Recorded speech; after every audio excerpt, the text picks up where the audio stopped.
അദ്ദേഹത്തിന്റെ സഹപ്രവർത്തകർ, ഈ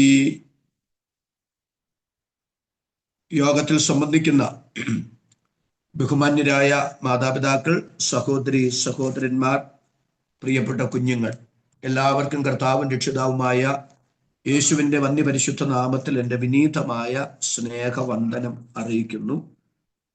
വളരെ ശാന്തമായ നിലയിൽ ഇന്ന് രാത്രി ഒരു ബൈബിൾ സ്റ്റഡി പോലെ ചില കാര്യങ്ങൾ ദൈവവചനത്തിൽ നിന്ന് നിങ്ങളെ ഓർമ്മിപ്പിക്കാം എന്നാണ് ഞാൻ വിചാരിക്കുന്നത്. കാരണം ജനത്തെ മുഖാമുഖം കണ്ട് വചനത്തിൻ്റെ ദൂത് പറഞ്ഞ് ശുശ്രൂഷിക്കുന്ന ആ ഒരു തലം നമുക്ക് സൂം മീറ്റിങ്ങിൽ ലഭ്യമാകുക ദുഷ്കരമായ ആണ് എന്നുള്ളത് കൊണ്ട് വളരെ ശാന്തമായി ഇന്ന് രാത്രി ദൈവവചനത്തിൽ നിന്ന് ചില ചിന്തകൾ നിങ്ങളുടെ മനസ്സിലേക്ക് ഞാൻ തരികയാണ്. റോമാലേഖനം 1-ാം അധ്യായം അതിൻ്റെ 13-ാമത്തെ വാക്യം ഇന്ന് രാത്രിയുടെ ചിന്തയ്ക്ക് ആധാരമായി നമുക്ക് വായിക്കാം. റോമാലേഖനം 1-ാം അധ്യായം അതിൻ്റെ 13-ാമത്തെ വാക്യം.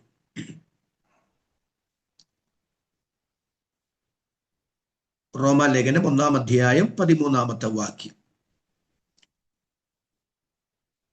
എനിക്ക് ശേഷം ജാതികളിൽ എന്ന പോലെ നിങ്ങളിലും വല്ല ഫലവും ഉണ്ടാകേണ്ടതിന് നിങ്ങളുടെ അടുക്കൽ വരുവാൻ പലപ്പോഴും ഭാവിച്ചു, എങ്കിലും ഇതുവരെ മുടക്കം വന്നു എന്ന് നിങ്ങൾ അറിയാതെ. മതി. വളരെ നന്ദി. കർത്താവ് അനുഗ്രഹിക്കട്ടെ.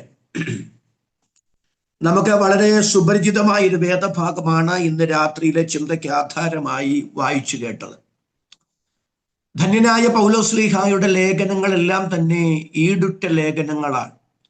ആശയ ഗാംഭീര്യം കൊണ്ടും അർത്ഥസമ്പുഷ്ടി കൊണ്ടും ഇതര ലേഖനകർത്താക്കളുടെ ലേഖനങ്ങളിൽ നിന്ന് വ്യത്യസ്തമാണ് പൗലോസിന്റെ എല്ലാ ലേഖനങ്ങളും. പൗലോസിന്റെ ഇതര ലേഖനങ്ങളും റോമാലേഖനവും തമ്മിലുള്ള വ്യത്യാസം മറ്റേതൊരു ലേഖനങ്ങൾ പൗലോസ് എഴുതുമ്പോഴും അതിൻ്റെയൊക്കെ പിറകിൽ വൈകാരികമായ ചില പൊട്ടിത്തെറികൾ കാണാം. താൻ ചോര നീരാക്കി സമ്പാദിച്ച ദൈവസഭകളിൽ ദുരുപദേശത്തിന്റെ വിത്തുകൾ പാകപ്പെടുകയും അത് ആർത്തു വളരുകയും ആ ജഡാസക്തികൾ, ഭിന്നതകൾ, അങ്ങനെയുള്ള വിവിധ അപജയങ്ങൾ സംഭവിച്ചപ്പോൾ അതിനോടൊക്കെ പൊരുത്തപ്പെടാൻ കഴിയാതെ വൈകാരികമായി പൊട്ടിത്തെറിച്ചുകൊണ്ടാണ് പൗലോസ് പല ലേഖനങ്ങളും എഴുതിയിട്ടുള്ളത്. അതുകൊണ്ടാണ് ചില ലേഖനങ്ങളിൽ ശ്ലീഹ എടുത്തു ചോദിക്കുന്നത്, ഞാൻ വടിയോടുകൂടെയാണോ അതോ മര്യാദയ്ക്കാണോ അങ്ങോട്ട് വരേണ്ടത്? എന്നാൽ അങ്ങനെയുള്ള വൈകാരികമായ പൊട്ടിത്തെറികളൊന്നുമില്ലാതെ ശാന്തസുന്ദരമായി ദൈവശാസ്ത്രപരമായ കാര്യങ്ങൾ നന്നായി അപഗ്രഥിച്ചെഴുതിയിരിക്കുന്ന ലേഖനമാണ് റോമാലേഖനം. റോമാലേഖനത്തിൽ ദൈവശാസ്ത്രപരമായ കാര്യങ്ങൾ പൗലോസ് നന്നായി അവലോകനം ചെയ്തു വരുമ്പോൾ ആ സഭയോട്, ആ സഭയിൽ വരുവാൻ തനിക്ക് മുൻപ് പല നിലകളിൽ ആഗ്രഹമുണ്ടായിരുന്നു എന്നും എന്നാൽ ആ ആഗ്രഹങ്ങൾക്ക് മുടക്കം സംഭവിച്ചു എന്നുമുള്ള യാഥാർത്ഥ്യം അവരെ ഓർമ്മപ്പെടുത്തുകയാണ്. ഇന്ന് രാത്രി ഞാൻ നിങ്ങളോട് സംസാരിക്കാൻ ആഗ്രഹിക്കുന്ന ഒരു വിഷയം, നമ്മൾ ആഗ്രഹിക്കുകയോ നമ്മൾ താല്പര്യപ്പെടുകയോ ഇച്ഛിക്കുകയോ ചെയ്യുന്ന ചില കാര്യങ്ങളിലൊക്കെ നമ്മൾ പ്രതീക്ഷിക്കുന്നത് പോലെ പെട്ടെന്ന് മറുപടി കിട്ടപ്പെടാതെ വരുമ്പോൾ, നമ്മുടെ സ്വപ്നങ്ങൾ പെട്ടെന്ന് സാക്ഷാത്കരിക്കപ്പെടാതെ പോകുമ്പോൾ നിരാശപ്പെടരുത്.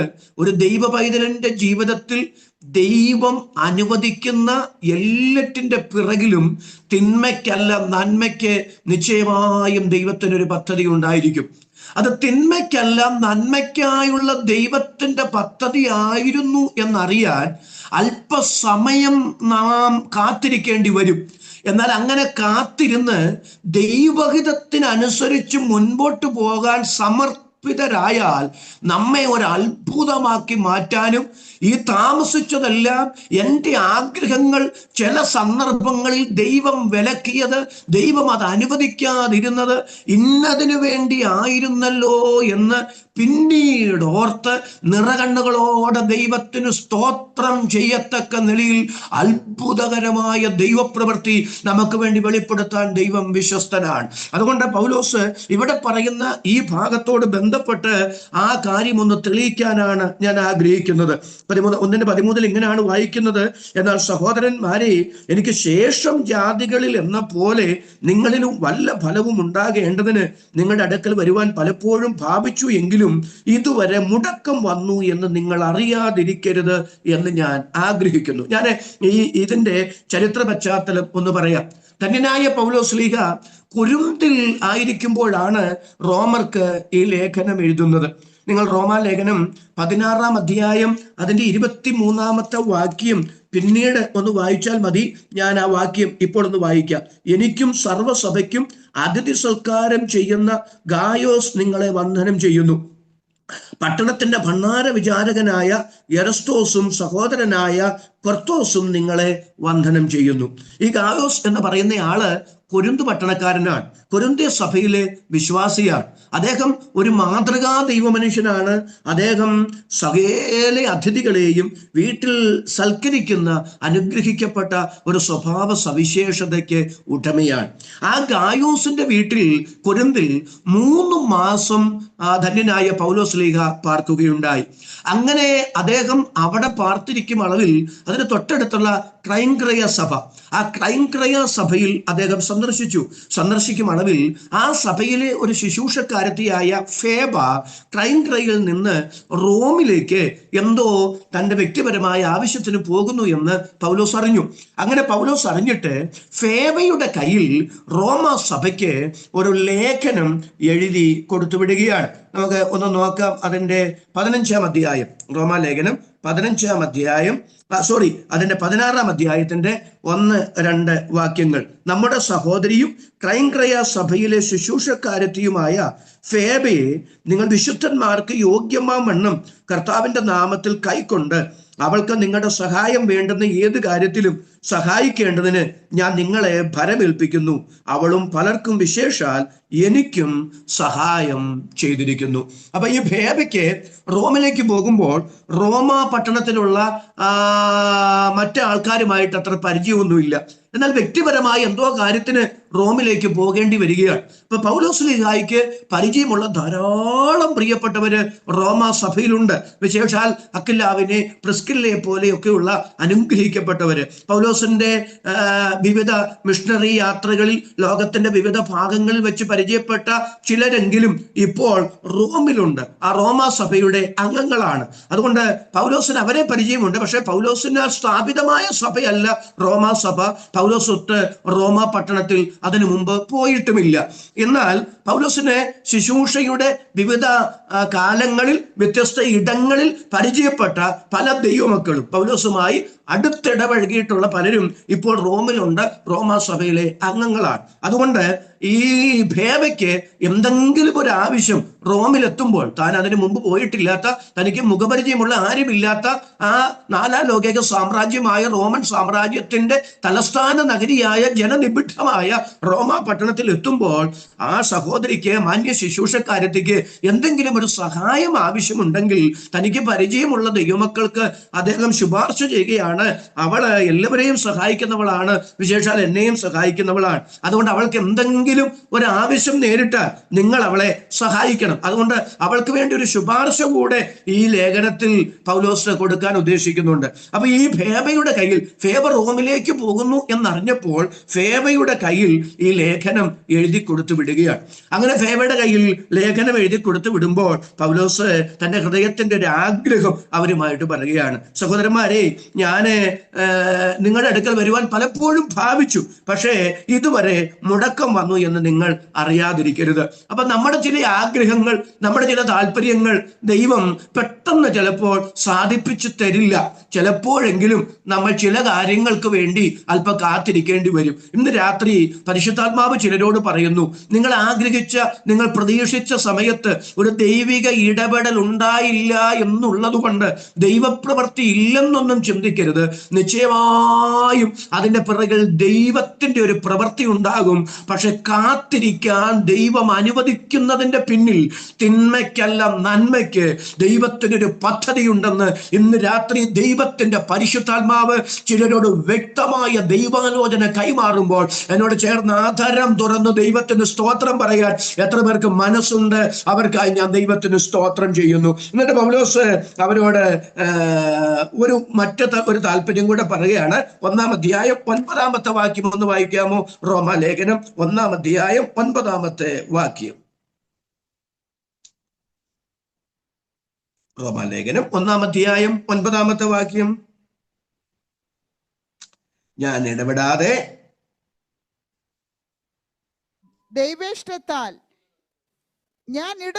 നിങ്ങളെ ഓർത്തുകൊണ്ട് ദൈവേഷ്ടത്താൽ എപ്പോഴെങ്കിലും നിങ്ങളുടെ അടുക്കൽ വരുവാൻ സാധിക്കേണ്ടതിന് എന്റെ പ്രാർത്ഥനയിൽ എപ്പോഴും യാചിക്കുന്നു എന്നുള്ളതിന് അവന്റെ താല്പര്യപ്പെട്ട സമയത്തൊക്കെ റോമിലേക്ക് പോകാൻ കഴിയാതെ ഇരുന്നത് കൊണ്ട് ഇനി അവിടേക്കൊരു യാത്രയില്ല എന്ന് തീരുമാനിക്കുകയല്ല, തന്റെ ആഗ്രഹം മാറ്റിവെക്കുകയല്ല, ദൈവത്തോട് നിരന്തരം പ്രാർത്ഥിച്ചുകൊണ്ടിരിക്കുകയാണ്. ദൈവമേ, ഞാൻ താല്പര്യപ്പെട്ട സമയത്തൊന്നും, ഞാൻ ആഗ്രഹിച്ച സമയത്തൊന്നും അങ്ങനെ റോമിലേക്ക് അയച്ചില്ല. പക്ഷേ അതുകൊണ്ട് അങ്ങ് എന്നെ അവിടേക്ക് അയക്കില്ല എന്നൊന്നുമില്ല. തീർച്ചയായും അങ്ങ് എൻ്റെ ഹൃദയത്തിന്റെ ആഗ്രഹങ്ങളെ സാധിപ്പിച്ചു തരുന്ന ദൈവമാണ്. അതുകൊണ്ട് ഞാൻ അങ്ങയോട് പറയുന്നു, അങ്ങയുടെ ഇഷ്ടത്താൽ, അങ്ങയുടെ ഹിതത്താൽ എന്നെ റോമിലേക്ക് അയക്കണമേ. അപ്പൊ പൗലോസ് സമ്പൂർണമായി ദൈവസന്നിധിയിൽ വിധേയപ്പെട്ട് പറയുകയാണ്, ദൈവേഷ്ടത്താൽ, അത് ഞാൻ ഉദ്ദേശിക്കുന്ന, ഞാൻ ആഗ്രഹിക്കുന്ന സമയത്തല്ല, ദൈവത്തിന്റെ സമയത്ത്, ദൈവത്തിന്റെ ഇഷ്ടപ്രകാരം ഞാൻ നിങ്ങളുടെ അടുക്കൽ വരാനായിട്ട് ആഗ്രഹിക്കുകയാണ്. ഇനി ഞാൻ ഒരു വാക്യം കൂടെ വായിച്ച് കേൾപ്പിച്ചിട്ട് അല്പം വിശാലമായിട്ട് ആ ഭാഗം നിങ്ങൾക്കൊന്ന് തെളിയിച്ചു തരാൻ പോകുകയാണ്. റോമാലേഖനം 15-ാം അധ്യായം ശ്രദ്ധിക്കണം. പൗലോസ് എങ്ങനെയാണ് റോമിലേക്ക് പോകാൻ താല്പര്യപ്പെട്ടിരുന്നത് എന്ന് ഞാനൊന്ന് വ്യക്തമാക്കാം. പക്ഷെ ആ താല്പര്യവും നടന്നില്ല. ദൈവ പദ്ധതി മറ്റൊന്നായിരുന്നു. അതൊന്ന് തെളിയിച്ച് എൻ്റെ വാക്കുകൾ നിർത്തുകയും ചെയ്യാം. റോമാലേഖനം 15-ാം അധ്യായം അതിന്റെ 22 മുതലുള്ള വാക്യങ്ങൾ ഞാൻ വായിക്കാം. അതുകൊണ്ട് തന്നെ ഞാൻ നിങ്ങളുടെ അടുക്കൽ വരുന്നതിന് പലപ്പോഴും മുടക്കം വന്നു. ഇപ്പോഴോ എനിക്ക് ഈ ദിക്കുകളിൽ ഇനി സ്ഥലമില്ലായകയാലും അങ്ങോട്ട് വരുവാൻ അനേക സംവത്സരമായി വാഞ്ചയുണ്ടാകൊണ്ടും ഞാൻ സ്പാനിയിലേക്ക് യാത്ര ചെയ്യുമ്പോൾ പോകുന്ന വഴിക്ക് നിങ്ങളെ കാണുവാനും ആദ്യം നിങ്ങളെ കണ്ട് സന്തോഷിച്ച ശേഷം നിങ്ങളാൽ യാത്ര അയക്കപ്പെടുവാനും ആശിക്കുന്നു. ഇപ്പോഴോ ഞാൻ വിശുദ്ധന്മാർക്ക് ശുശ്രൂഷ ചെയ്യുവാൻ യെരൂശലേമിലേക്ക് യാത്രയാകുന്നു. യെരൂശലേമിലെ വിശുദ്ധന്മാരിൽ ദരിദ്രന്മാരായവർക്ക് ഏതാനും ധർമ്മോപകാരം ചെയ്യുവാൻ മക്കതോന്യയിലും അഗായിലുമുള്ളവർക്ക് ഇഷ്ടം തോന്നി. അവർക്ക് ഇഷ്ടം തോന്നി എന്ന് മാത്രമല്ല, അതവർക്ക് കടവുമാകുന്നു. ദൈവത്തിന് സ്തോത്രം. ജാതികൾ അവരുടെ ആത്മിക നന്മകളിൽ കൂട്ടാളികളായെങ്കിൽ ഐഹിക നന്മകളിൽ അവർക്ക് ശുശ്രൂഷ ചെയ്യുവാൻ കടംപെട്ടിരിക്കുന്നുവല്ലോ. ഞാൻ അത് നിവർത്തിച്ച് ഈ ഫലം അവർക്ക് ഏൽപ്പിച്ചു ബോധ്യം വരുത്തിയ ശേഷം നിങ്ങളുടെ വഴിയായി സ്പാനിയിലേക്ക് പോകും. ദൈവത്തിന് സ്തോത്രം. ഇനി നിങ്ങൾ ശ്രദ്ധിച്ചേ, ഞാൻ നിങ്ങളോട് ആ കാര്യം ഒന്ന് വ്യക്തമായിട്ട് പറഞ്ഞുതരാം. പൗലോസ് പറയുകയാണ്, ഞാനിപ്പം കൊരിന്തില് കർത്താവിന്റെ വേലയിലാണ്. ബാക്കി കാര്യങ്ങൾ ഞാൻ പിന്നീട് വ്യക്തമാക്കാം. പക്ഷെ ഇനി സുവിശേഷം പറയാൻ ഈ ദിക്കുകളിൽ ഒന്നും എനിക്ക് ഇടമില്ല. അപ്പൊ താൻ പ്രതീക്ഷിച്ച സമയത്തൊന്നും റോമിലേക്ക് പോകാൻ കഴിയാതിരുന്നത് ശുശ്രൂഷയുടെ തിരക്ക് നിമിത്തമാണ്. ഒരു പട്ടണത്തിൽ നിന്ന് മറ്റൊരു പട്ടണത്തിലേക്ക്, ഒരു സ്ഥലത്തു നിന്ന് മറ്റൊരു സ്ഥലത്തേക്ക് വിശ്രമമില്ലാതെ പൗലോസ് ആ സ്ഥലങ്ങളിൽ ഇങ്ങനെ ചുറ്റിത്തിരികുകയാണ്. അതുകൊണ്ട് തന്റെ ബദ്ധപ്പാട് നിമിത്തം, തന്റെ ശുശ്രൂഷയുടെ തിരക്ക് നിമിത്തം തനിക്ക് റോമിലേക്ക് പോകാൻ കഴിഞ്ഞില്ല. ഇവിടെ പൗലോസ് പറയും, ഞാൻ ഒരു കാര്യം എൻ്റെ പ്രിയപ്പെട്ട ദൈവമക്കളോട്, അഭിഷിക്തന്മാരോട് വിളിച്ചു പറയാം, നമ്മുടെ വിശുദ്ധ വേദപുസ്തകം പോലെ ഇത്ര സത്യസന്ധമായ ഒരു ഗ്രന്ഥം വേറെ ഏതാ ഉള്ളത് പ്രിയരെ? ഞാൻ പലപ്പോഴും അല്പ ചരിത്രമൊക്കെ തെളിയിച്ച് പ്രസംഗിക്കാൻ കാരണം എന്നറിയാമോ? മറ്റു പല മതഗ്രന്ഥങ്ങളും അത് ഊഹാപോഹങ്ങളാണ്, കെട്ടുകഥകളാണ്, നിർമ്മിത കഥകളാണ്. എന്നാൽ ചരിത്രത്തിന്റെ പിൻബലമുള്ള ഇത്ര സുതാര്യമായ, ഇത്ര അനുഗ്രഹിക്കപ്പെട്ട, ദൈവത്തിന് സ്തോത്രം, പൗലോസിന്റെ ലേഖനങ്ങളൊക്കെ പഠിച്ചാൽ ഏതൊരു കാര്യം എഴുതുന്നതിന്റെ പിന്നിലും പശ്ചാത്തലങ്ങളില്ലേ പ്രിയരെ, കാരണങ്ങളില്ലേ പ്രിയരെ? ഇത്ര സത്യസന്ധമായ തിരുവെടുത്ത് നമ്മുടെ കയ്യിലെടുക്കാനും ഇത് വിശ്വസിക്കാനും ഇത് പ്രസംഗിക്കാനും ദൈവം നമുക്ക് ഭാഗ്യം തന്നതിൽ ദൈവത്തിന് സ്തോത്രമെന്ന് പറയാൻ ഇന്ന് രാത്രി എത്ര പേർക്ക് മനസ്സുണ്ട്? അവരെ കരങ്ങൾ ഉയർത്തി ഒരിക്കൽ കൂടെ ദൈവത്തിന് ഒരു നല്ല ആമേൻ ശക്തിയോടെ പറയാം. ദൈവത്തിന് സ്തോത്രം. അതുകൊണ്ട് എൻ്റെ ആ ആവേശം കൊണ്ടാണ് അല്പ ചരിത്രമൊക്കെ ഞാൻ നിങ്ങളോട് പറയുന്നത്. അതുകൊണ്ട് ആ ദിക്കുകളൊന്നും ഇനി സ്ഥലമില്ലാത്തതുകൊണ്ട് പൗലോസ് പറയുകയാണ്, ഇനി നമുക്ക് ഞാൻ ഈ പറയുന്ന കാര്യങ്ങൾ അടുത്ത ചിന്തയോട് അല്പം ബന്ധപ്പെട്ട കാര്യങ്ങളാണ്. അതുകൊണ്ടാണ് മനഃപൂർവ്വം ഞാനത് പറയുന്നത്. ഞാൻ ഈ പൗലോസ് പറയുകയാണ്, ഈ കൊരിന്തിൽ നിന്ന് വിശുദ്ധന്മാർക്കുള്ള ധർമ്മശേഖരം ഒക്കെ ശേഖരിച്ചുകൊണ്ട് ഞാൻ നേരെ യെരൂശലേമിലേക്ക് പോകാൻ പോവുകയാണ്. അവിടെയുള്ള അർഹരായവർക്ക്, ദരിദ്രരായവർക്ക് ആ ധർമ്മശേഖരം ഒക്കെ കൊടുക്കും. അന്ന് സ്പെയിനിലേക്ക് പോകാനായിട്ട് പൗലോസ് പദ്ധതി ഇട്ടു. യെരൂശലേമിൽ നിന്ന് നേരെ സ്പെയിനിലേക്ക് പോവുക. അങ്ങനെ സ്പെയിനിലേക്ക് പോകുന്ന വഴിക്ക് റോമിലെത്തി അവിടെ ആ സഭ സന്ദർശിച്ച് അവിടെയുള്ള ദൈവമക്കളുമായി ആത്മീക കൂട്ടായ്മ ആചരിച്ച് അവരാൽ യാത്ര അയക്കപ്പെട്ട് സ്പെയിനിലേക്ക് പോകണം. അടുത്ത ഒരു യാത്രയ്ക്ക് പൗലോസ് തയ്യാറാകുകയാണ്. പക്ഷേ പൗലോസിന്റെ ആ പദ്ധതിയും എൻ്റെ ദൈവം അനുവദിച്ചു കൊടുത്തില്ല. ദൈവം ആ പദ്ധതി അനുവദിച്ചു കൊടുത്തു, പക്ഷെ പൗലോസ് ഉദ്ദേശിച്ച നിലയിലായിരുന്നില്ല ആ യാത്ര ദൈവം അനുവദിച്ചത്. ഇന്ന് രാത്രി ദൈവാത്മാവ് ചിലരോട് പറയുന്നു, നമ്മൾ ആഗ്രഹിക്കുന്നത് പോലെ ആകില്ല, നമ്മൾ പ്രതീക്ഷിക്കുന്നത് പോലെ ആകില്ല ദൈവം ചില മേഖലകളിൽ എന്നെയും നിങ്ങളെയും നടത്താൻ പോകുന്നത്. നമ്മൾ പ്രതീക്ഷിച്ച നിലയിലല്ല ദൈവിക നടത്തിപ്പ് ഉണ്ടാകാൻ പോകുന്നത് എന്നതുകൊണ്ട് നിരാശപ്പെടേണ്ട. ദൈവിക നിയോഗങ്ങളെ സംശയിക്കുകയും വേണ്ട. ദൈവഹിതത്തിന് നിന്നുകൊടുത്തു. നിങ്ങളെ ഒരത്ഭുതമാക്കി മാറ്റാൻ എൻ്റെ ദൈവത്തിന് പദ്ധതി ഉണ്ടെന്ന് ആവർത്തിച്ച് പരിശുദ്ധാത്മാവ് ഇന്ന് രാത്രി ദൈവാലോചന ചിലരോട് കൈമാറുന്നു. ഇത് ചിലരോടുള്ള ദൈവ ശബ്ദമാണെന്ന് ഹൃദയത്തിനകത്ത് ദൈവം ഈ രാത്രി എനിക്ക് ഉറപ്പു തരുന്നുമുണ്ട്. അപ്പം യെരൂശലേമിലേക്ക് സ്പെയിനിലേക്ക് പോകുന്ന വഴിക്ക് റോമിൽ ഇറങ്ങി റോമാസഭ സന്ദർശിക്കുക, ദൈവമക്കളുമായി ചില നാളുകൾ ആത്മീക കൂട്ടായ്മ ആചരിക്കുക.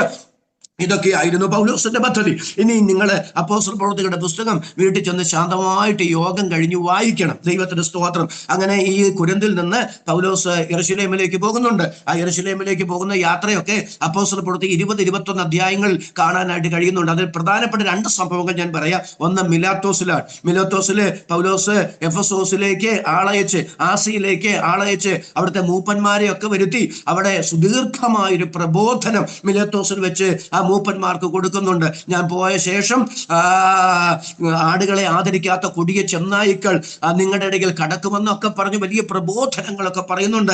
അവിടെ വെച്ച് പൗലോസ് ദൈവാത്മാവിൽ ഒരു കാര്യം പറയുന്നുണ്ട്, നിങ്ങൾ ഇനി എൻ്റെ മുഖം കാണത്തില്ല എന്നൊക്കെ പറഞ്ഞ് ഒരു സുദീർഘമായ പ്രസംഗം. അതൊക്കെ അവരുടെ മനസ്സിനെ തകർത്ത് കളഞ്ഞു. പൗലോസിനെ അവരെ കടൽക്കരയോളം കൂട്ടിക്കൊണ്ടുപോയി മുട്ടുകുത്തി അദ്ദേഹവുമായി ഒത്തിരി നേരെ കരയുന്നത് നമുക്ക് കാണാൻ കഴിയും. ഇനി ഒരിക്കലും നിങ്ങൾ എൻ്റെ മുഖം കാണില്ല എന്ന് പൗലോസ് പറഞ്ഞതുകൊണ്ട് അവരുടെ ഹൃദയം വളരെ ഭാരപ്പെട്ട് ഇരു കൂട്ടരും കണ്ണുനീരോടെ ആലിംഗനം ചെയ്ത് മുട്ടുകുത്തി പ്രാർത്ഥിക്കുന്ന രംഗമൊക്കെ നമുക്ക് അവിടെ കാണാനായിട്ട് കഴിയുന്നുണ്ട്. അങ്ങനെ മിലേത്തോസിൽ നിന്ന് പുറപ്പെടുന്നു. അതിനിടയ്ക്ക് പല സ്ഥലങ്ങളിൽ പൗലോസ് കയറുന്നുണ്ട്. അങ്ങനെ അവസാനം കൈസരിയിൽ എത്തുന്ന ഒരു രംഗമുണ്ട്. കൈസരിയിൽ എത്തുമ്പോൾ ഒരു രംഗം നമുക്ക് ഹൃദയസ്പർശിയായ ഒരു രംഗമാണ്. അവിടെ 70-ൽ ഒരുവനായ ഫിലിപ്പോസിന്റെ വീട്ടിൽ പൗലോസ് വിശ്രമത്തിനായി ചില ദിവസങ്ങൾ പാർക്കുകയാണ്. അദ്ദേഹത്തിന് പ്രവാചികമാരായ 4 പെൺമക്കളുണ്ട്.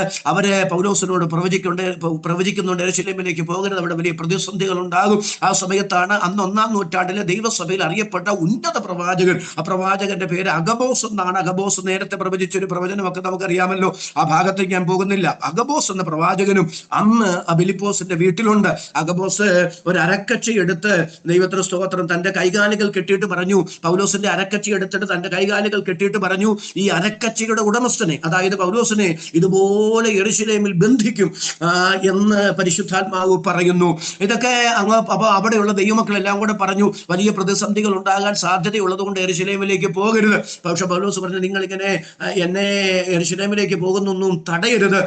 അവിടെ ബന്ധനങ്ങളും കഷ്ടങ്ങളും ഒക്കെ എനിക്കായിട്ട് കാത്തിരിക്കുന്നുണ്ട്. പക്ഷെ കർത്താവിന് വേണ്ടി അവിടെ മരിക്കാനും ഞാൻ തയ്യാറാണ്. എങ്കിലും ഞാൻ എൻ്റെ പ്രാണനെ വിലയേറിയതോ എണ്ണുന്നില്ല എന്നൊക്കെ പറഞ്ഞ് പൗലോസ് അവിടെ നിന്ന് വീണ്ടും യാത്ര ചെയ്ത് യെരൂശലേമിൽ എത്തുകയാണ്. ഇനി നിങ്ങൾ ശ്രദ്ധിക്കണം, എന്തുകൊണ്ടാണ് പൗലോസിന്റെ ആഗ്രഹം ദൈവം സാധിപ്പിക്കാതെ, പൗലോസ് ഉദ്ദേശിച്ച വഴിയിലൂടെ ദൈവം വിടാതെ, ദൈവം മറ്റൊരു വഴിയിലൂടെ പൗലോസിനെ എന്തിനു നടത്തി?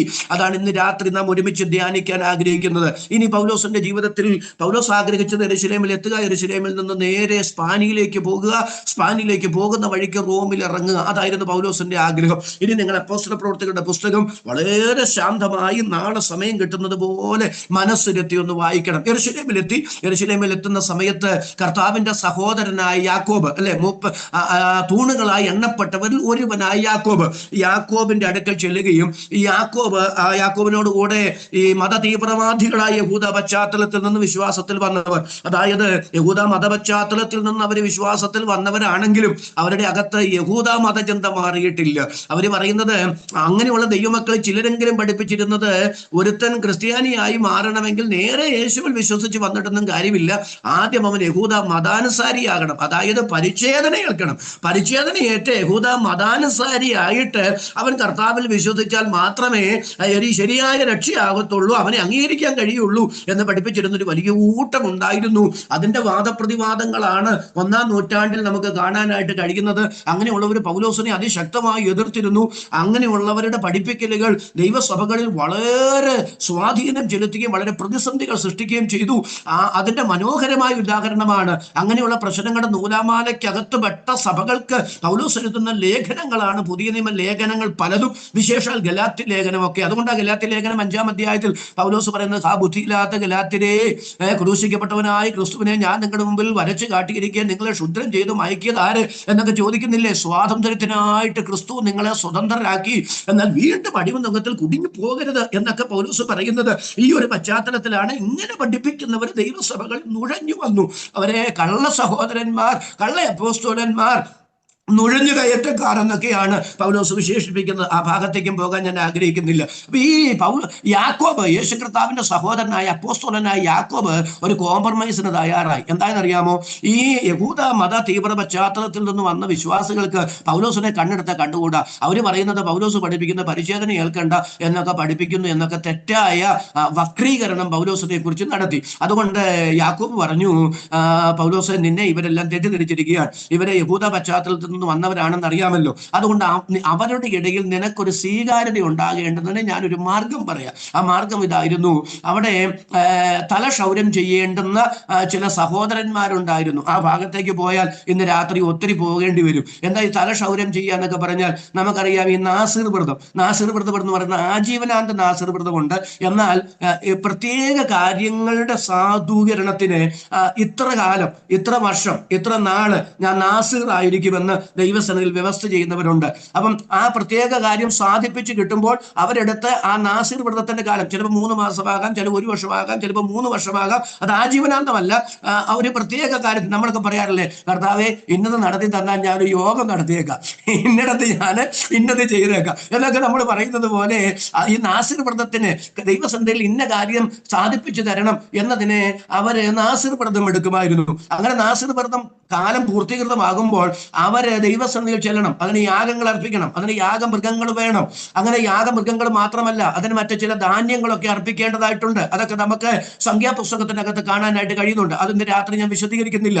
അങ്ങനെ നാസിർ വ്രതത്തിന്റെ കാലം പൂർത്തീകൃതമാകുമ്പോൾ ഈ വ്രതമെടുത്തവരുടെ മുടി, ദൈവത്തിന് സ്തോത്രം, അത് വെട്ടി അത് വടിച്ചിട്ട് യാഗത്തീയിലിട്ട് അത് ദഹിപ്പിച്ച് കളയുന്ന ഒരു സമ്പ്രദായം ഉണ്ടായിരുന്നു. അപ്പൊ ഈ ദരിദ്രരായ പ്രിയപ്പെട്ടവർക്ക് ഈ അനുഷ്ഠാനം നിവർത്തിക്കാനായിട്ട് കഴിയുമായിരുന്നില്ല. കാരണം ആടുകളെയോ മറ്റ് യാഗമൃഗങ്ങളെയോ ധാന്യങ്ങളെയോ ഒന്നും അർപ്പിക്കാനുള്ള, ഇതിന് നിവർത്തിക്കാനുള്ള പണം അവർക്കുണ്ടായിരുന്നില്ല, തീരെ ദരിദ്രരായവർക്ക്. അങ്ങനെ ദരിദ്രരായവരെ, സമ്പന്നരായവരെ, പണമുള്ളവരെ സഹായിക്കുന്ന ഒരു പ്രത്യേക അനുഭവം അന്ന് ആ കാലഘട്ടങ്ങളിൽ ഉണ്ടായിരുന്നു. അപ്പൊ യാക്കോബ് പറയാണ്, ഇവിടെ ചില സഹോദരന്മാരുണ്ട്, ചില പ്രിയപ്പെട്ടവരുണ്ട്, അവർ നാസിർ വ്രതം എടുത്തിട്ടുണ്ട്, പക്ഷേ അത് നിവർത്തിക്കേണ്ട സമയമായി, നിവർത്തിക്കാനുള്ള സോഴ്സ് അവരുടെ കയ്യിലില്ല, സാമ്പത്തികമായ ഭദ്രത അവർക്കില്ല, ചെലവഴിക്കാൻ അവരുടെ പണമില്ല. അതുകൊണ്ടൊരു കാര്യം ചെയ്യുക, അവരുടെ യാഗത്തിനുള്ള യാഗവസ്തു അവരെ ആ അനുഷ്ഠാനം നിവർത്തിക്കാനായിട്ട് സാമ്പത്തികമായി നീ അങ്ങ് സഹായിക്കുക. അങ്ങനെ സാമ്പത്തികമായി നീ സഹായിക്കുമ്പോൾ ഇവിടെയുള്ള മറ്റ് വിശ്വാസത്തിലേക്ക് വന്ന യഹൂദ പശ്ചാത്തലത്തിൽ നിന്ന് വന്നവർ വിശ്വസിക്കും, നീ ഒരു യഹൂദ മതവിരോധി അല്ല എന്ന് അവരെ വിശ്വസിക്കുകയും അങ്ങനെ നീയും അവരും തമ്മിൽ ഒരു കോംപ്രമൈസിൽ, ഒരു ധാരണയിൽ പോകാം എന്ന് യാക്കോബ് ഒരു ബുദ്ധി പറഞ്ഞു കൊടുക്കുകയും അങ്ങനെ യെരൂശലേം ദൈവാലയത്തിൽ പൗലോസ് ഈ ആചാര അനുഷ്ഠാനത്തിന് സാമ്പത്തികമായി സഹായിച്ചതിന് അവർക്ക് നിവൃത്തി വരുത്തേണ്ടതിന് യെരൂശലേം ദൈവാലയത്തിൽ വരുന്നു. നിങ്ങൾ അപ്പോസ്തലപ്രവൃത്തിയുടെ പുസ്തകം വീട്ടിൽ ചെന്ന് ശാന്തമായിട്ടൊന്ന് വായിക്കണം. അങ്ങനെ വരുന്ന സമയത്ത് ആസിയിൽ നിന്ന് വന്ന യഹൂദന്മാര് ദൈവാലയത്തിൽ പൗലോസിനെ കണ്ടു. പൗലോസിനെ കണ്ടിട്ട് വലിയ പ്രതിസന്ധികൾ അവിടെ ഉണ്ടാക്കി. വലിയ പ്രതിസന്ധികൾ ഉണ്ടാക്കി എന്ന് മാത്രമല്ല, അവിടെ മറ്റൊരു കാര്യം സംഭവിച്ചു. യെരൂശലേം പട്ടണത്തിൽ പൗലോസ് ആയിരുന്ന സമയത്ത് അവിടെ ഒരു മനുഷ്യന്റെ പേര് പറയുന്നുണ്ട്. അദ്ദേഹത്തിന്റെ പേര്, ദൈവത്തിന് സ്തോത്രം, അപ്പോസ്തല പ്രവൃത്തികളുടെ പുസ്തകം 21-ാം അധ്യായം അതിന്റെ 27 മുതലുള്ള വാക്യങ്ങൾ നിങ്ങൾ വായിച്ചാൽ മതി.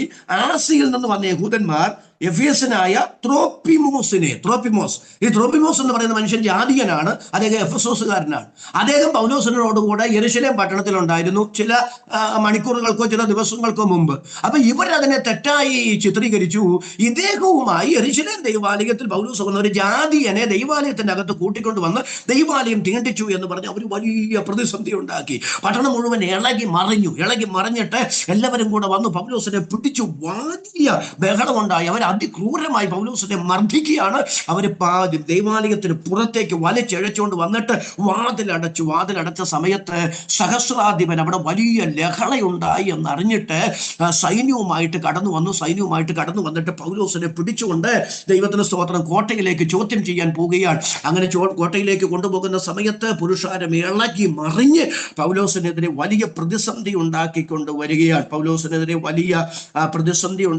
വരുമ്പോൾ പൗലോസ് അത് അവിടെ സഹസ്രാധിപനോട് ചോദിക്കുന്നു, എനിക്ക് ഈ ജനത്തോടൊരു കാര്യം പറയാൻ അനുവാദം തരാമോ? പൗലോസിന് അങ്ങനെ അനുവാദം കൊടുത്തപ്പോൾ ഉജ്ജ്വലമായൊരു പ്രഭാഷണം, തൻ്റെ ജീവിത അനുഭവങ്ങൾ, യെരൂശലേമിൽ നിന്ന് ദമസ്കോസിലേക്ക് പോയതും അവിടെ വെച്ച് കർത്താവിനെ കണ്ടതും ആ കർത്താവുമായി നടത്തിയ ആശയ സംവാദവും തനിക്ക് കർത്താവ് കൊടുത്ത വായ്ത്തത്വങ്ങളും താൻ തിരിച്ച് യെരൂശലേമിൽ വന്നതും അങ്ങനെ തുടർച്ചയായുള്ള തൻ്റെ അനുഭവ സാക്ഷ്യങ്ങളൊക്കെ പൗലോസ് വളരെ മനോഹരമായിട്ട് അവിടെ അവതരിപ്പിക്കുന്നുണ്ട്. അതൊന്ന് രാത്രി വിശദീകരിക്കാൻ ഞാൻ ആഗ്രഹിക്കുന്നില്ല. ആ സാക്ഷ്യം കേട്ട ജനം വീണ്ടും ഇളകി മറിഞ്ഞു. ഇങ്ങനത്തെ അവനെ ഭൂമിയിൽ വെച്ചേക്കാൻ പാടില്ല, അവനെ കൊന്നു കളയണമെന്ന് പറഞ്ഞു വലിയ പ്രതിസന്ധി ഉണ്ടായപ്പോൾ സഹസ്രാധിപൻ തീരുമാനിച്ചു, ഈ ജനം ഈ മനുഷ്യനെതിരെ ഇതുപോലെ ഇളകി മറിയണമെങ്കിൽ, ഈ മനുഷ്യന്റെ മരണം ആഗ്രഹിച്ച് അവർ ഇതുപോലെ പ്രതികരിക്കണമെങ്കിൽ ഇവനിൽ എന്തെങ്കിലും കുറ്റമുണ്ട്. അതുകൊണ്ട് ഇവനെ കെട്ടി വാറുകൊണ്ട് അടിച്ച് ചോദ്യം ചെയ്യാനായിട്ട് തീരുമാനിച്ചപ്പോൾ പൗലോസ് പറയുന്നു, വിസ്താരം കഴിയാത്തവനും റോമാ പൗരനുമായി ഒരുവനെ ചമ്മട്ടി കൊണ്ട് ചോദ്യം ചെയ്യുന്നത് ശരിയാണോ? അവിടെ വെച്ചാണ് സഹസ്രാധിപന് മനസ്സിലാകുന്നത് ഇവനൊരു റോമാ പൗരനാണ്. ബാക്കി വിശദീകരിക്കുന്നില്ല.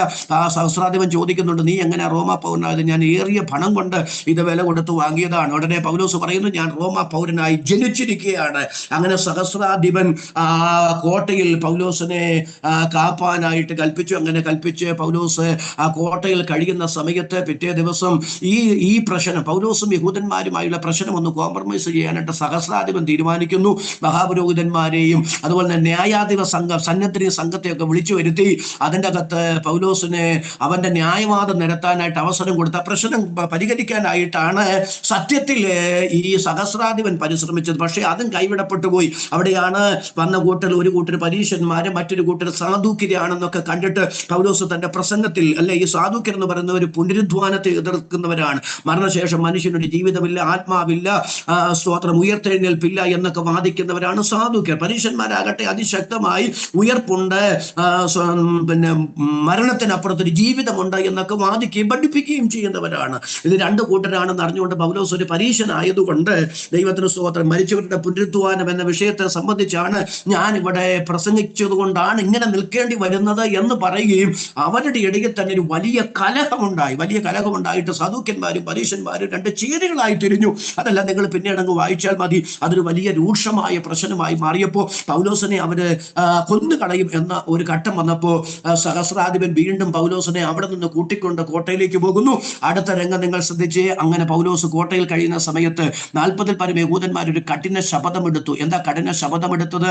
പൗലോസിനെ കൊന്നുകളയാതെ അവരൊന്നും തിന്നുകയോ കുടിക്കുകയോ ചെയ്യുകയില്ല. അങ്ങനെ ഉഗ്ര ശപഥം ചെയ്ത് പൗലോസിനെ കൊല്ലാനായിട്ട് തീരുമാനിക്കുമ്പോൾ പൗലോസിന്റെ പെങ്ങടെ മകൻ അത് കേട്ടു. എന്റെ പ്രിയപ്പെട്ടവരെ, ഇന്ന് രാത്രി ഞാനൊരു കാര്യം വിളിച്ചു പറയാം കേട്ടോ. നമ്മുടെ ദൈവം വിശ്വസ്തനാണ്. പരീക്ഷയോടുകൂടെ ദൈവം പോക്കുവഴിയും ഒരുക്കുന്ന ദൈവമാണ്. പൗലോസിന്റെ പെങ്ങടെ മകന്റെ ചെവിയിൽ അത് എത്തിച്ചത് സർവശക്തനായ ദൈവമല്ലേ? മറ്റാരും അറിയാതെ 40 പേര് ഒരുമിച്ച് എന്താ അവരെ കണക്ക് കൂട്ടിയെന്നറിയാമോ? ദൈവത്തിന് സ്തോത്രം. ആരും അറിയാതെ പൗലോസിനെ താഴോട്ട് കൊണ്ടുപോയി താഴോട്ട് കൊണ്ടുവരുന്ന സമയത്ത് അവനെ ഒടുക്കിക്കളയുക. അതായിരുന്നു അവരുടെ പദ്ധതി. ദൈവത്തിന് സ്തോത്രം. അത് പൗലോസിന്റെ പെങ്ങടെ മകൻ അറിഞ്ഞിട്ട് അത് പൗലോസിനോട് ചെന്ന് പറയുന്നു. പൗലോസ് അതിനെ, ദൈവത്തിന് സ്തോത്രം, ശതാധിപനെ വിളിച്ചിട്ട് പറയുന്നു, സഹസ്രാധിപന്റെ അടുക്കൽ ഈ ചെറുപ്പക്കാരനെ കൊണ്ടുചെല്ലണം, അവന് സഹസ്രാധിപനോട് ഒരു കാര്യം പറയാനുണ്ട്. അങ്ങനെ സഹസ്രാധിപനോട് ചെന്ന് ഈ പെങ്ങടെ മകൻ പറയുന്നു, പൗലോസിന്റെ പെങ്ങടെ മകൻ പറയുന്നു, നാളെ 40 പേര് യഹൂദന്മാർ വന്ന് അവനെ താഴേക്ക് കൊണ്ടുവരണം എന്നൊക്കെ പറഞ്ഞ് ആവശ്യപ്പെടും. ഒരിക്കലും വിട്ടുകളെ കൊടുക്കരുത്, അങ്ങനെ അവനെ അവരുടെ അടുക്കിലേക്ക് കൊണ്ടുപോകരുത്. കാരണം അങ്ങനെ ചെല്ലുമ്പോൾ അവനെ കൊന്നു കളയാൻ 40-ലധികം പേരെ ഉഗ്ര ശപഥം ചെയ്തിരിക്കുകയാണ്. സഹസ്രാധിപൻ ഉടനെ എന്താ ചെയ്തെന്നറിയാമോ? സഹസ്രാധിപൻ ചെയ്തത്, ദൈവത്തിന് സ്തോത്രം, അപ്പോസ്തല പ്രവൃത്തികളുടെ പുസ്തകം അതിന്റെ 23-ാം അധ്യായമാണ് ഇപ്പോൾ ഞാൻ നിങ്ങളോട് പറഞ്ഞുകൊണ്ടിരിക്കുന്നത്. ദൈവത്തിന് സ്തോത്രം. 23-ാം അധ്യായത്തിന്റെ 23-ാമത്തെ വാക്യം വീട്ടിൽ ചെന്ന് വായിക്കണം. പൗലോസിനെ യെരൂശലേമിൽ നിന്ന് കൊണ്ടുപോകാൻ സഹസ്രാധിപൻ തീരുമാനിച്ചു. കാരണം 40-ലധികം പേര് ഉഗ്രശപഥം ചെയ്തിരിക്കില്ലേ. അന്ന് രാത്രി തന്നെ 2 ശതാധിപന്മാരെ വിളിച്ചിട്ട് സഹസ്രാധിപൻ പറയുകയാണ്, ഇദ്ദേഹത്തെ കൈസരിയിലേക്ക് കൂട്ടിക്കൊണ്ടുപോകണം. കൈസരിയിലാണ് ഈ ഹൈക്കോർട്ട് ഉള്ളത്. റോമൻ സാമ്രാജ്യത്തിന്റെ ഹൈക്കോർട്ട് സ്ഥിതി ചെയ്യുന്നത് കൈസരിയിലാണ്. അങ്ങനെ കൈസരിയിലേക്ക് പൗലോസിനെ കൊണ്ടുപോവുകയാണ്. എങ്ങനെയാണ് കൊണ്ടുപോകുന്നത്? 200 കാലാള്, 70 കുതിരച്ചേവകർ, 200 കുന്തക്കാര്, നല്ല ഒരു സുരക്ഷിത കവചത്തിനകത്ത്, വലയത്തിനകത്ത് 200 കാലാളിന്റെയും 70 കുതിരച്ചേവകരുടെയും 200 കുന്തക്കാരുടെയും അകമ്പടിയോടുകൂടെ പൗലോസിനെ ഈ സഹസ്രാധിപൻ 2 ശതാധിപന്മാരുടെ കീഴിൽ കൈസരിയിലേക്ക് പറഞ്ഞു വിടുകയാണ്. കൈസരിയിൽ അന്ന് ന്യായാധിപനായിരിക്കുന്നത് ഫേലിക്സ് ആണ്. ഫേലിക്സ് എന്ന ന്യായാധിപൻ ഒരു ശുപാർശ കത്തും കൂടെ ഈ സഹസ്രാധിപൻ കൊടുത്തുവിട്ടിരുന്നു. അങ്ങനെ ഫേലിക്സിന്റെ അടുക്കൽ ചെന്ന് പൗലോസ് ചെന്ന് ചില ദിവസങ്ങൾ കഴിഞ്ഞപ്പോൾ, ദൈവത്തിന് സ്തോത്രം, 4-5 ദിവസങ്ങൾ കഴിഞ്ഞപ്പോൾ അനന്യാസ് എന്ന് പറയുന്ന മഹാപുരോഹിതനും അതുപോലെ തന്നെ യഹൂദ മൂപ്പന്മാരും കൂടെ തെർത്തുല്ലൂസ് എന്ന് പറയുന്ന, ദൈവത്തിന് സ്തോത്രം, ഒരു അഡ്വക്കറ്റുമായിട്ട്, ദൈവത്തിന് സ്തോത്രം, അവിടെ പൗലോസിനെതിരെ വാദിക്കാനായിട്ട് വരുന്നുണ്ട്. പക്ഷെ ആ വാദങ്ങളൊക്കെ പിന്നീട് നിങ്ങൾ വീട്ടിൽ ചെന്നത് വായിച്ചാൽ മതി. കാരണം ഇതൊന്നും അല്ല നമ്മുടെ വിഷയം. പൗലോസ് ആഗ്രഹിച്ചതുപോലെ ഒന്നും അല്ല ദൈവം വിട്ടത് മറ്റൊരു നിലയിലാണ് എന്ന് ഇന്ന് രാത്രി നിങ്ങളെ ഒന്ന് ബോധ്യപ്പെടുത്താനായിട്ടാണ് ഞാൻ ഈ കാര്യം ആഗ്രഹിക്കുന്നത്. ഇനി നിങ്ങൾ അപ്പോസ്തല പ്രവൃത്തികളുടെ പുസ്തകം 23-ാം അധ്യായം ഒന്ന് എടുത്ത്, ഞാൻ ഒരു വാക്യം ഒന്ന് നിങ്ങളെ വായിച്ച് കേൾപ്പിക്കാനായിട്ട് മറന്നുപോയി. 23-ാം അധ്യായം അതിന്റെ 23-ാമത്തെ വാക്യം ഒന്ന് വായിച്ച്. അപ്പോസ്തല പ്രവൃത്തികളുടെ പുസ്തകം 23-ാമത്തെ അധ്യായം 23-ാമത്തെ വാക്യം, 23-ാം അധ്യായത്തിന്റെ 11-ാമത്തെ വാക്യം 23-ാം അധ്യായത്തിന്റെ രാത്രിയിൽ കർത്താവ് അവന്റെ അടുക്കൽ നിന്ന്, ധൈര്യമായിരിക്ക, നീ എന്നെ കുറിച്ച് യെരൂശലേമിൽ സാക്ഷീകരിച്ചതുപോലെ റോമയിലും സാക്ഷീകരിക്കേണ്ടതാകുന്നു എന്ന് അരുളി ചെയ്തു. ആമേൻ. എത്ര പേർക്ക് അതരം തുറന്ന് ദൈവത്തിന് സ്തോത്രം ചെയ്യാൻ കഴിയും? ഈ മൂപ്പന്മാരുടെ, ദൈവത്തിന് സ്തോത്രം, മഹാപുരോഹിതന്റെ ഒക്കെ മുമ്പിൽ സാധുക്യരും പരീശന്മാരും തമ്മിൽ 2 ഗ്രൂപ്പായിട്ട് വിഘടിക്കപ്പെടുകയും, ദൈവത്തിന് സ്തോത്രം, അങ്ങനെ സഹസ്രാധിപൻ വീണ്ടും പൗലോസിനെ കോട്ടയിലേക്ക് മടക്കി കൊണ്ടുപോവുകയും ചെയ്ത സമയത്ത് രാത്രിയിൽ കർത്താവ് പൗലോസിന്റെ അടുക്കൽ വന്ന് പറയുകയാണ്, പൗലോസേ, ദൈവത്തിന് സ്തോത്രം, നീ ധൈര്യമായിരിക്കെ, നീ എന്നെ കുറിച്ച് യെരൂശലേമിൽ സാക്ഷീകരിച്ചതുപോലെ റോമയിലും സാക്ഷീകരിക്കേണ്ടതാകുന്നു എന്നരുളി ചെയ്തു. അങ്ങനെ ദൈവം, നമ്മുടെ വാഴ്ത്തപ്പെട്ട കർത്താവ് പൗലോസിന് വാഴ്ത്തത്വം കൊടുക്കുകയാണ്. നീ യെരൂശലേമിൽ എന്നെ കുറിച്ച് സാക്ഷീകരിച്ചതുപോലെ തന്നെ റോമിലും എന്നെ കുറിച്ച് സാക്ഷീകരിക്കും. ഇപ്പൊ പൗലോസ് സത്യത്തിൽ യെരൂശലേമിലാണ് ഉള്ളത്. ആ സംഭവത്തിന് ശേഷമാണ് നേരം വെളുത്തപ്പോൾ ചില യഹൂദന്മാർ തമ്മിൽ യോജിച്ച് പൗലോസിനെ കൊന്നുകളയുവോളം ഒന്നും തിന്നുകയോ കുടിക്കുകയോ ചെയ്യുകയില്ല എന്ന് ശപഥം ചെയ്തു. അവർ രാത്രിയിൽ റോമിലേക്ക് പോകുമെന്ന് ദൈവം വാഴ്ത്തത്വം കൊടുക്കുന്നു. പിറ്റേ പ്രഭാതത്തിൽ 40 പേര് ഇദ്ദേഹത്തെ കൊല്ലാനുള്ള ശപഥം ചെയ്യുന്നു. അപ്പൊ യെരൂശലേമിലുള്ള പൗലോസിനെ യെരൂശലേമിൽ നിന്ന് പറഞ്ഞയക്കാനാണ് ഈ 40 പേരുണ്ടാക്കിയ തന്ത്രങ്ങളെ പൗലോസിനെ കൊല്ലാതെന്നും തിന്നുകയോ കുടിക്കുകയോ ചെയ്യുകയില്ലെന്ന് അവര് തീരുമാനിച്ചത് കൊണ്ടല്ലേ പ്രിയരെ? പൗലോസിന്റെ പെങ്ങടെ മകൻ അത് കേട്ടത് കൊണ്ടല്ലേ പ്രിയരെ പൗലോസിന്റെ അടുക്കൽ എത്തിയതും ശതാധിപനെ വിളിച്ച് പൗലോസ് ഇദ്ദേഹത്തെ സഹസ്രാധിപന്റെ അടുക്കൽ കൊണ്ടുചെല്ലാൻ പറഞ്ഞതും സഹസ്രാധിപന്റെ അടുക്കൽ പൗലോസിന്റെ പെങ്ങടെ മകൻ ചെന്ന കാര്യം അവതരിപ്പിച്ച് അന്ന് രാത്രി കുന്തക്കാരെ, കാലാള്, കുതിരച്ചേവകരുമായി കൈസരിയിലേക്ക്, ദൈവത്തിന് സ്തോത്രം, സഹസ്രാധിപൻ പൗലോസിനെ നടത്തിയതും. അപ്പൊ ആ പ്രതിസന്ധി പൗലോസിനോട് പറഞ്ഞ വാഴ്ത്തത്ത നിവർത്തിയിലേക്കുള്ള ആദ്യ പടിയായി. ഉണ്ടായിരുന്നു.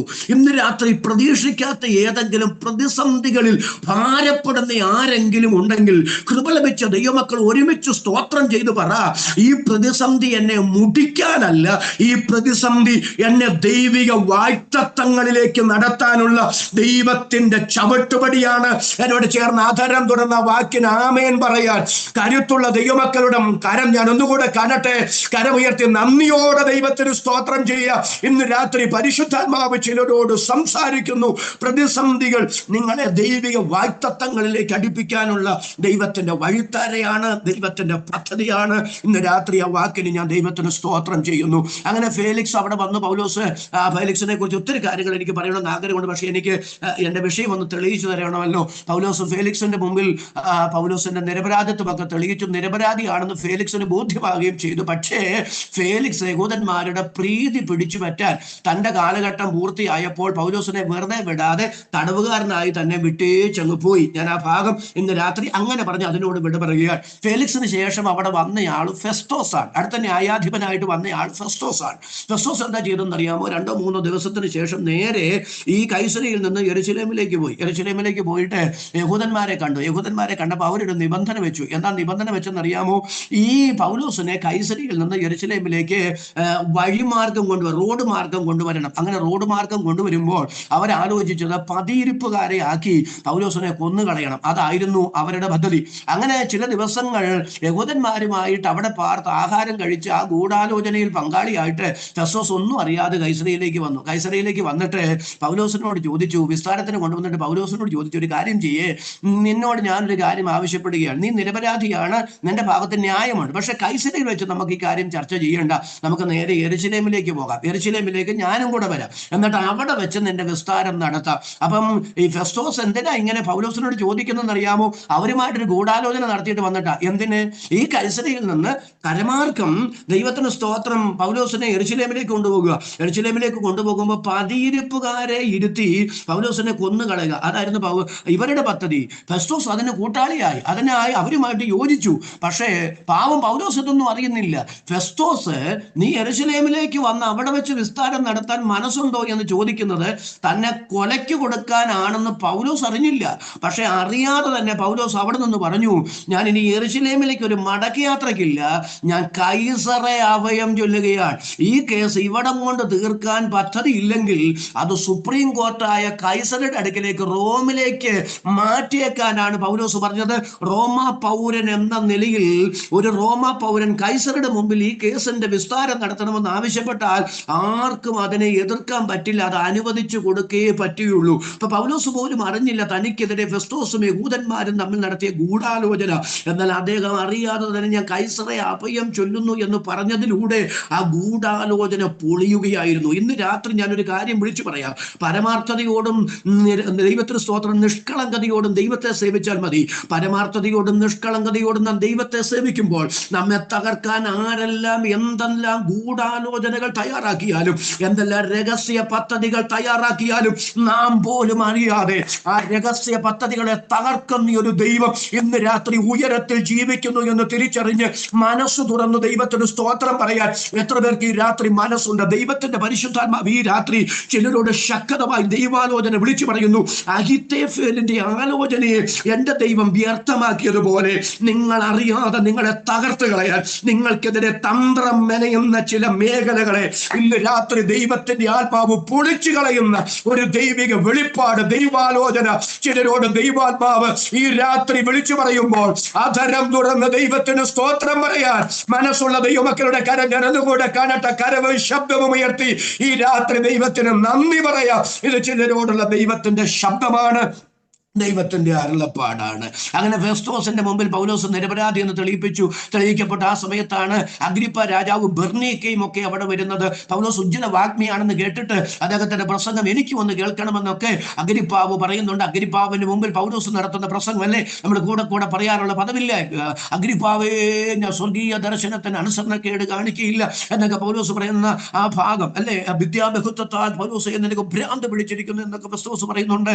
അത് മാത്രമല്ല, നീ എന്നെ സമ്മർദ്ദം ചെലുത്തി ഈ മതത്തിലേക്ക് ചേർക്കാൻ ആഗ്രഹിക്കുന്നു എന്നൊക്കെ ഈ ഇദ്ദേഹം പറയുന്ന സമയത്ത്, അഗ്രിപ്പാവ് പറയുന്ന സമയത്ത്, ഈ ചങ്ങല ഒഴികെ നിങ്ങൾ എല്ലാവരും എന്നെ പോലെ ആകണം എന്നൊക്കെ ഉള്ള പൗലോസിന്റെ ഹൃദയസ്പർശിയായ പ്രസംഗമൊക്കെ നമുക്ക് അവിടെ വായിക്കാൻ കഴിയുന്നുണ്ട്. അവിടെ അഗ്രിപ്പാവ് പറയുന്നുണ്ട്, ഇവൻ കൈസറെ അഭയം ചൊല്ലിയില്ലായിരുന്നു എങ്കിൽ നമുക്ക് ഇദ്ദേഹത്തെ വെറുതെ വിടാമായിരുന്നു. ദൈവത്തിന് സ്തോത്രം. അപ്പൊ അഗ്രിപ്പാവ് നേരത്തെ വന്നിരുന്നെങ്കിൽ പൗലോസിനെ വെറുതെ വിടുമായിരുന്നു. പൗലോസിനെ വെറുതെ വിട്ടിരുന്നെങ്കിൽ പൗലോസ് കൈസറെ അഭയം ചൊല്ലുമായിരുന്നില്ല, റോമിലേക്കുള്ള യാത്ര നടക്കുമായിരുന്നില്ല. അപ്പൊ പൗലോസ് പോലും അറിയാതെ അതിനുള്ള സാഹചര്യങ്ങൾ ദൈവം ഒരുക്കി കൊടുക്കുകയായിരുന്നു. പൗലോസേ, യെരൂശലേമിൽ എന്നെ കുറിച്ച് സാക്ഷീകരിച്ചതുപോലെ റോമിലും എന്നെ കുറിച്ച് സാക്ഷീകരിക്കേണ്ടതാകുന്നു എന്ന ദൈവത്തിന്റെ വാഗ്ദത്തം നിറവേറേണ്ടുന്നതിനുള്ള കളം ദൈവം ഒരുക്കി കൊടുക്കുകയായിരുന്നു. ആ കളം ദൈവം ഒരുക്കിയത് അനുകൂല സാഹചര്യത്തിലായിരുന്നു, പ്രതികൂലങ്ങളിലൂടെയായിരുന്നു. ഇന്ന് രാത്രി ആവർത്തിച്ച് പരിശുദ്ധാത്മാവ് പറയുകയാണ്, ചില വാഗ്ദത്ത നിവർത്തികൾ സംഭവിക്കുന്നത് അനുകൂല സാഹചര്യങ്ങളിലല്ല. മുഴു സാഹചര്യങ്ങളും നിങ്ങൾക്ക് പ്രതികൂലമാണെന്ന് ചിന്തിക്കുന്ന അനുഭവങ്ങളിലാണ് വാഗ്ദത്തങ്ങളിലേക്ക് ഞാനും നിങ്ങളും അടുക്കാൻ പോകുന്നത്. എത്ര പേര് ഇന്ന് രാത്രി സ്തോത്രം ചെയ്ത് പറയും, ഈ പ്രതിസന്ധി എന്നെ തകർക്കാനല്ല, ഇത് ദൈവിക വാഗ്ദത്തങ്ങളിലേക്ക് എന്നെ നയിക്കാനുള്ള ദൈവിക പദ്ധതിയാണ്, ദൈവിക വഴിത്താരകളാണ്, ദൈവിക അനുഭവങ്ങളാണ്. അങ്ങനെ ദൈവത്തിന് സ്തോത്രം. ഇനി 27-ാം അധ്യായം നിങ്ങൾ വീട്ടിൽ ചെന്ന് വായിക്കണം. അപ്പോസ്തല പ്രവർത്തികളുടെ പുസ്തകം 27-ാം അധ്യായം. അങ്ങനെ പൗലോസ് റോമിൽ കൈസറെ അഭയം ചൊല്ലിയതുകൊണ്ട് ദൈവത്തിന് സ്തോത്രം, ഈ കൈസറയിൽ നിന്ന് അദ്ദേഹത്തെ റോമിലേക്ക് പറഞ്ഞയക്കുന്ന ആ ഭാഗമാണ് നമുക്ക് അവിടെ കാണാനായിട്ട് കഴിയുന്നത്. ദൈവത്തിന് സ്തോത്രം.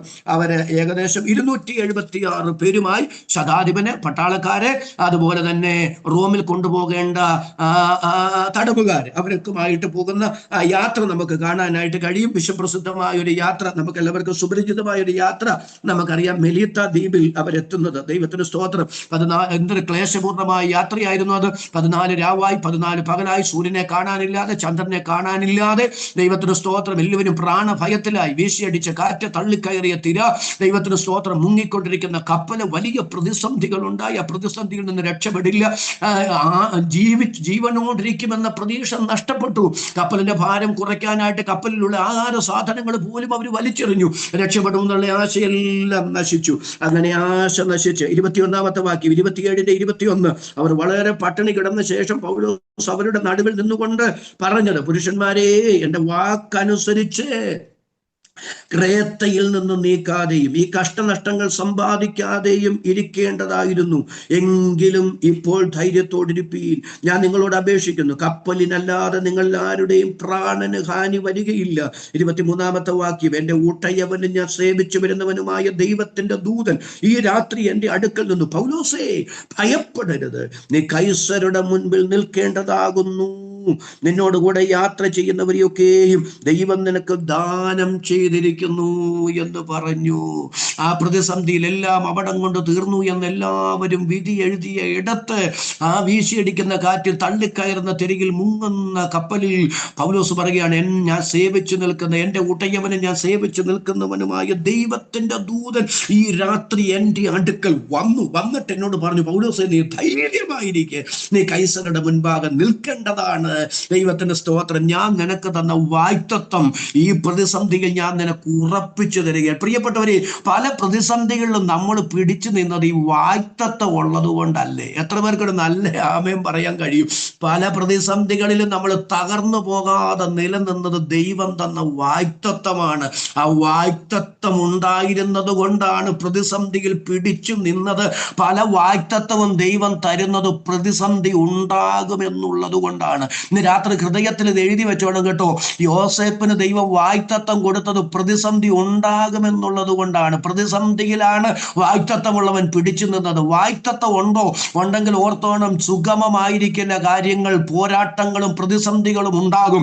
പക്ഷേ പോരാട്ടങ്ങളും പ്രതിസന്ധികളും ഉണ്ടാകും എന്നുള്ളത് കൊണ്ടാണ് ദൈവം മുന്നമേ വാഗ്ദത്തം തന്നിട്ടുള്ളത്. വാഗ്ദത്തം കിട്ടിയവർ നിരാശപ്പെടരുത്, അവിശ്വാസം ഉണ്ടാകരുത്.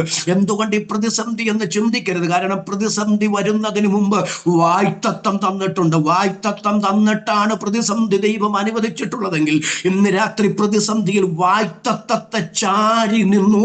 വായ്ത്തത്വത്തെ ചാരി നിൽക്കുന്ന നിനക്ക് ഒരു കേടും വരാൻ ദൈവം സമ്മതിക്കുകയില്ലെന്ന് ഇന്ന് രാത്രി ദൈവാത്മാവ് അതിശക്തമായി ചിലരോട് ദൈവാലോചന വിളിച്ചു പറയുന്ന അതരം തുറന്ന് ആമേൻ പറയാൻ എത്ര പേർക്ക് ഈ രാത്രി മനസ്സുണ്ട്? അങ്ങനെ ഈ തടവ് പുള്ളിയായി, ദൈവത്തിന് സ്തോത്രം, തടവുകാരനായി വിസ്താരത്തിനായിട്ട് പൗലോസ് റോമിലെത്തുകയാണ്. ആ ഭാഗം ദൈവത്തിന് സ്തോത്രം അതിന്റെ 28-ാം അധ്യായത്തിന്റെ സ്തോത്രം. ഈ മെലീത്തയിൽ നിന്ന് പോകുന്ന പോക്കൊക്കെ ഉണ്ട്, പക്ഷെ ഞാൻ അവിടെ വിശദീകരിക്കാൻ ആഗ്രഹിക്കുന്നില്ല. അതിന്റെ 14-ാമത്തെ വാക്യം, 28-14.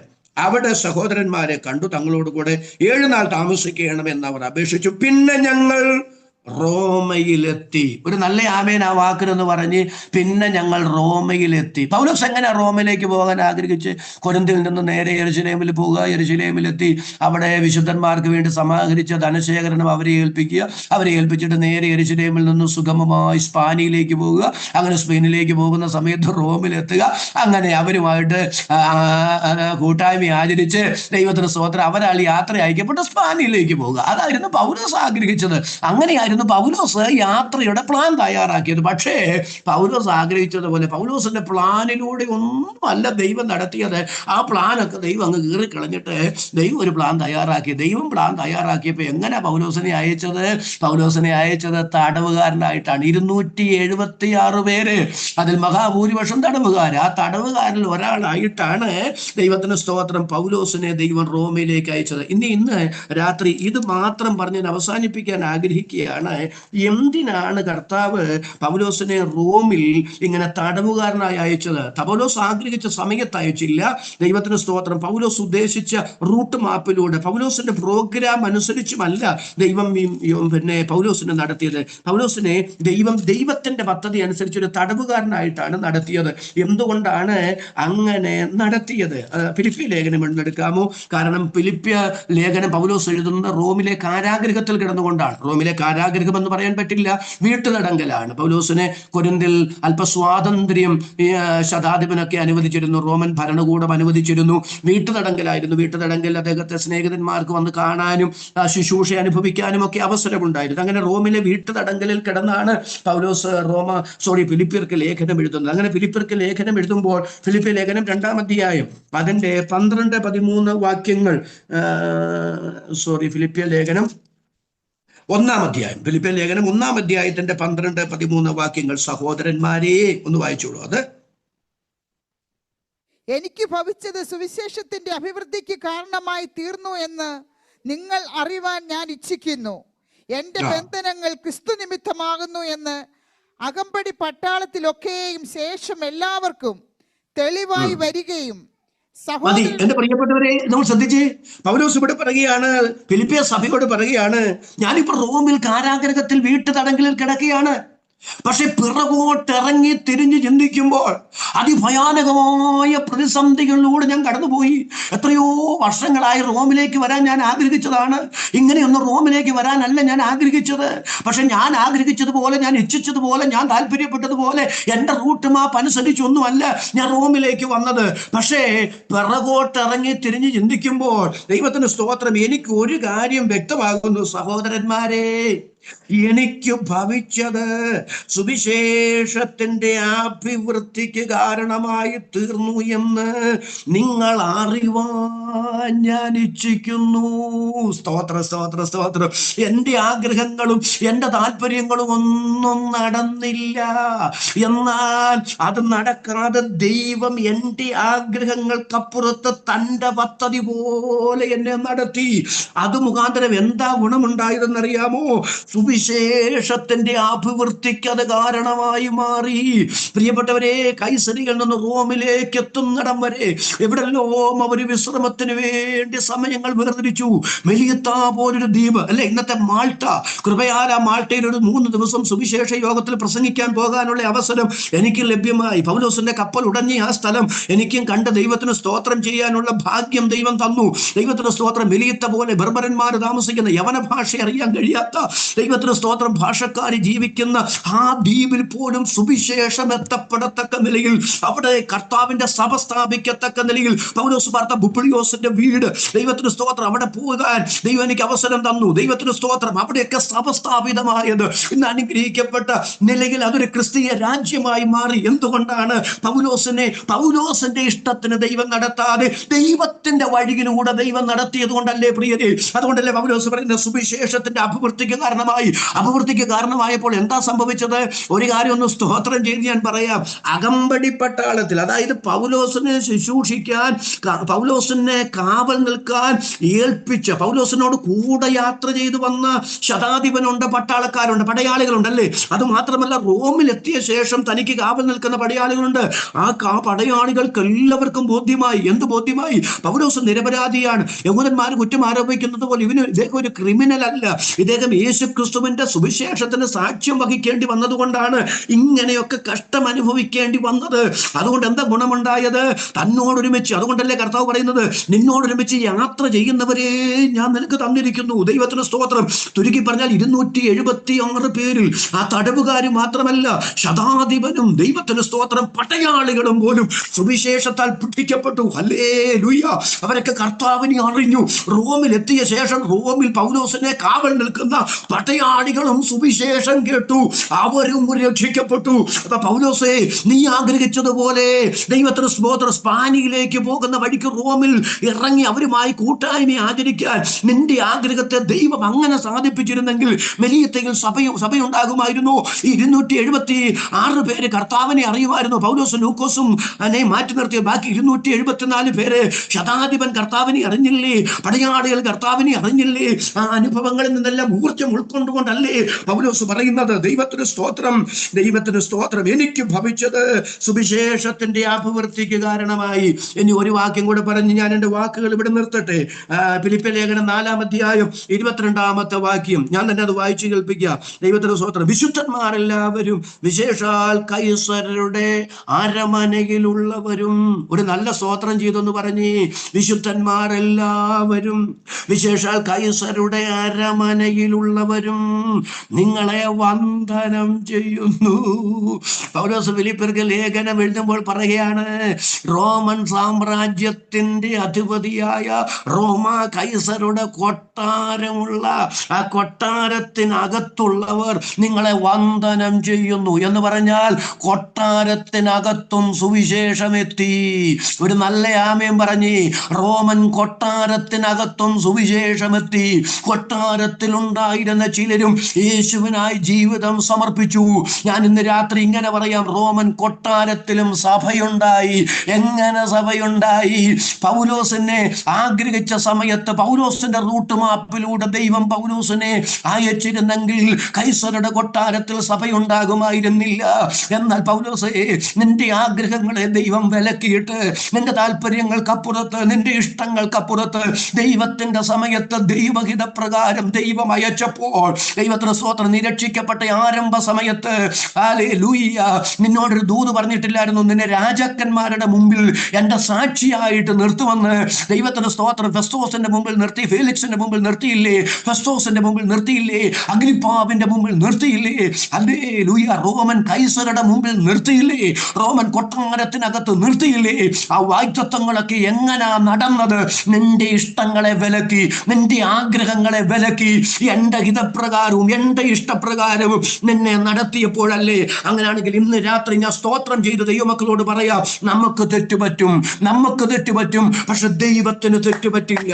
അതരം തുറന്ന് ഇന്ന് രാത്രി കൃപ ലഭിച്ചവർ, കർത്താവിനെ കുറിച്ച് പൂർണ്ണ ബോധ്യമുള്ളവർ ഒരുമിച്ച് സ്തോത്രം ചെയ്തു പറ, എന്റെ ആഗ്രഹങ്ങൾ നടന്നില്ല എന്നുള്ളത് കൊണ്ട്, എന്റെ ഇച്ഛകൾ നടന്നില്ല എന്നുള്ളത് കൊണ്ട്, എന്റെ താല്പര്യങ്ങളൊന്നും പൂവണിഞ്ഞില്ല എന്നുള്ളത് കൊണ്ട് എനിക്ക് നിരാശയില്ല. ഇന്ന് രാത്രി എനിക്ക് എന്റെ ദൈവത്തെ അറിയാം. പൗലോസ് പറയുന്നത് പോലെ ഒരുമിച്ചൊന്ന് സ്തോത്രം ചെയ്തു പറ, ഞാൻ ആരെ വിശ്വസിച്ചിരിക്കുന്നു എന്ന് ഞാൻ അറിയുന്നു. അവൻ എന്റെ ഉപനിധി. ആ ദിവസം വരെ സൂക്ഷിപ്പാൻ എന്റെ ദൈവ ശക്തനാണ്. ആദിയിൽ തന്നെ അവസാനവും പൂർവ്വകാലത്ത് തന്നെ വരുവാനുള്ളതും അറിയാവുന്ന സർവ്വ സർവശക്തനായ എൻ്റെ കർത്താവ് എൻ്റെ ജീവിതത്തിൽ അനുവദിക്കുന്നതല്ല, എൻ്റെ ജീവിതത്തിൽ ചെയ്യുന്നതല്ല എൻ്റെ ദോഷത്തിനല്ല, എല്ലാം എൻ്റെ നന്മയ്ക്കാണ്. എല്ലാവരും ആ കരങ്ങൾ മുകളിലേക്കൊന്ന് ഉയർത്തിപ്പിടിച്ചേ. എന്നിട്ട് ഒരുമിച്ച് സ്തോത്രം ചെയ്ത് ദൈവത്തോടൊന്ന് പറ. ദൈവത്തിന് സ്തോത്രം. എൻ്റെ ദൈവമേ, അങ്ങ് ചെയ്യുന്നതെല്ലാം എൻ്റെ നന്മയ്ക്കാണ്, അങ്ങ് ചെയ്യുന്നതെല്ലാം എൻ്റെ അനുഗ്രഹത്തിനാണ്. ഇന്ന് രാത്രി ദൈവാത്മാവ് ഇങ്ങനെ പറയുന്നു, കരം ഉയർത്തിപ്പിടിച്ചൊന്ന് പറഞ്ഞ്, എൻ്റെ വിചാരങ്ങൾ നിങ്ങളുടെ വിചാരങ്ങളല്ല, എൻ്റെ വഴികൾ നിങ്ങളുടെ വഴികളുമല്ല. ആകാശം ഭൂമിക്ക് മീതെ ഉയർന്നിരിക്കുന്നത് പോലെ എൻ്റെ വഴികളും നിങ്ങളുടെ വഴികളും തമ്മിൽ അകന്നിരിക്കുന്നു. പരിശുദ്ധാത്മാവ് ഇന്ന് രാത്രി ചിലരോട് പറയുന്നു, ദൈവത്തിന്റെ വഴി തികവുള്ള വഴിയാണ്. ദൈവത്തിന്റെ വഴി തികവുള്ള വഴിയാണ്. ആ തികവുള്ള വഴിയിലൂടെ ദൈവം നമ്മെ നടത്തൂ. അതുകൊണ്ട് നിരാശ വേണ്ട, വേദന വേണ്ട, ആകുലത വേണ്ട. ഉറയ്ക്കൂ, ധൈര്യപ്പെടൂ, കർത്താവിനോട് ചേർന്ന് നടക്കൂ, കർത്താവിന്റെ ഇഷ്ടത്തിന് നടക്കൂ. കർത്താവിനോട് പറയൂ, അങ്ങയുടെ ആലോചനയാൽ അങ്ങനെ നടത്തും. പിന്നത്തെ ഇതിൽ മഹത്വത്തിലേക്ക് എന്നെ കൈക്കൊള്ളും. ഈ വചനങ്ങളാൽ ദൈവം നിങ്ങളെ അനുഗ്രഹിക്കട്ടെ. സമയം അനുവദിച്ചു തന്ന ബഹുമാന്യനായ കർത്തൃദാസനും ദൈവസഭയ്ക്കും നിസ്സീമമായ നന്ദി. ദൈവം നിങ്ങളെ സമർത്ഥമായി അനുഗ്രഹിക്കട്ടെ.